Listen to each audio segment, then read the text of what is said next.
Chapter 15 The Will of the Triad.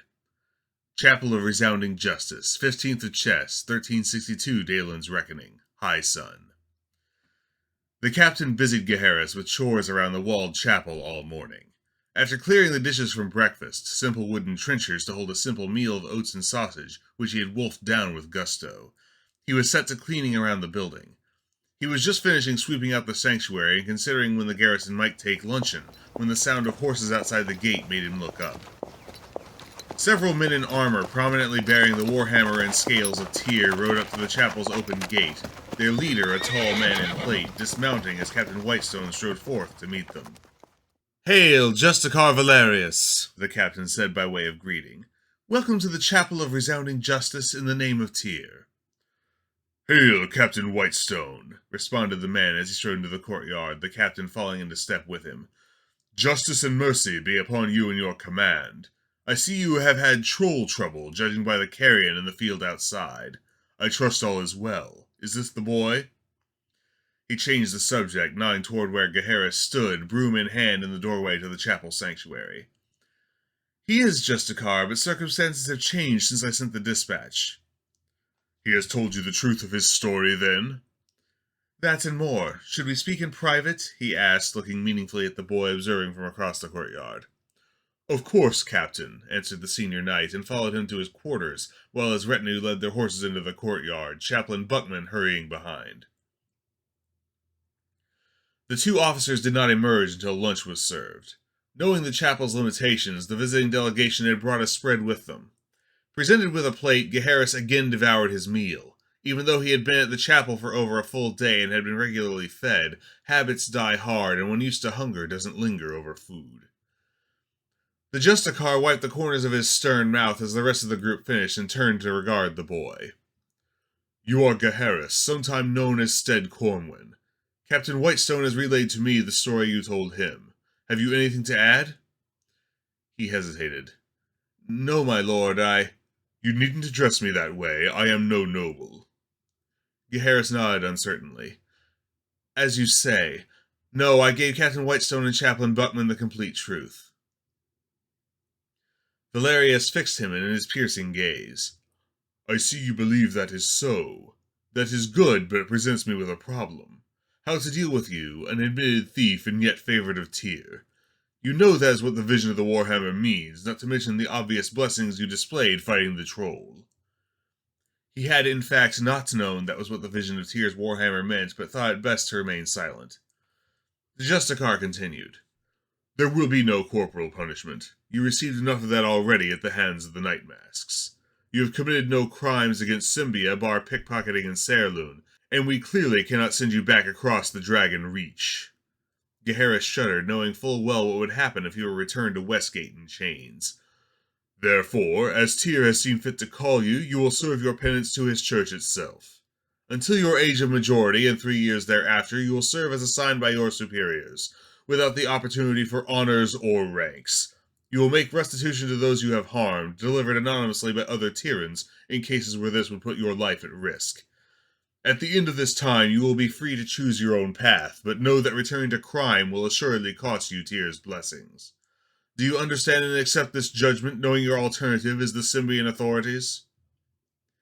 Gaheris didn't need to think on it for long. If he returned over to Sairloon or to Westgate's watch, the Night Masks would quickly learn he lived. "Yes, Justicar, what must I do?" Valerius smiled. "Good. The captain, chaplain, and I have discussed it, and at least for now believe you can best be put to use here. With the passing of Ivor Moondragon, there is an opening for a guard, and Captain Whitestone can instruct you in the path of your new role." "If you'll have me as a teacher," the Aasimar nodded quickly. The Justicar shot him a look. "If that's your judgment, I thank you," Gaheris said uncertainly. "It beats some of the alternatives." He thought back on the vision he had in the sanctuary. "It is. While you must serve penance, I am also aware that you are in danger, and your best defense is for your enemies to continue thinking you dead.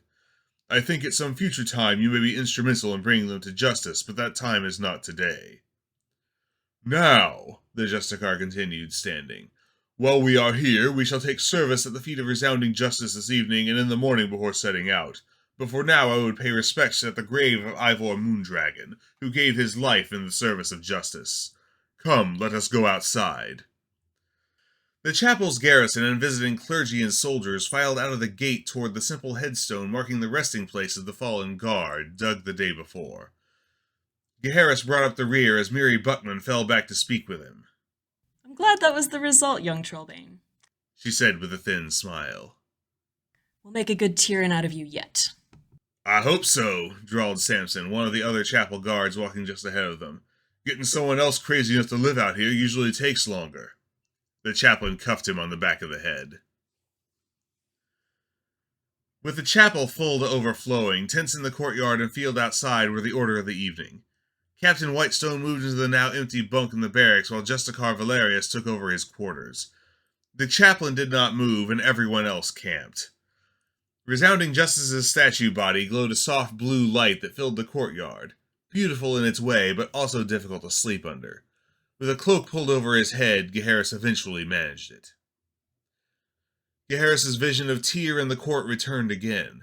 This time the maimed god stood before the court, already holding his warhammer. Did you know? Gaheris' question was half curious, half accusatory. That the troll would come? I had strong reason to believe so, but not even we can see the future with certainty. Or perhaps you mean what the Justicar's judgment would be. That for certain, for do you think you are the only one to whom I send visions? Those and what I would do. You had given strong indication. Tyr responded with a smile. I do not bestow power lightly, and I am rarely wrong. So was this all just to save the chapel? Oh, by the heavens, no! Laughed the maimed god, leaning on the hammer's haft with his good hand. I have reason to believe you will be of unique future use. If this was all, I could have counted on you to stab the troll in the back, empowered or not. Future use? What do you mean? You haven't guessed? Learn what the good captain and chaplain have to teach you. You will know when it comes. Realization dawned. Do you mean me to go back? The future is in motion. You may someday. Westgate could certainly use a dose of justice. But even if not, the skills you will develop and those you have will be a rare and potent combination. Return to sleep. The burden of your penance will not be easy. Again the vision faded, the nimbus-limbed warhammer the last image to vanish.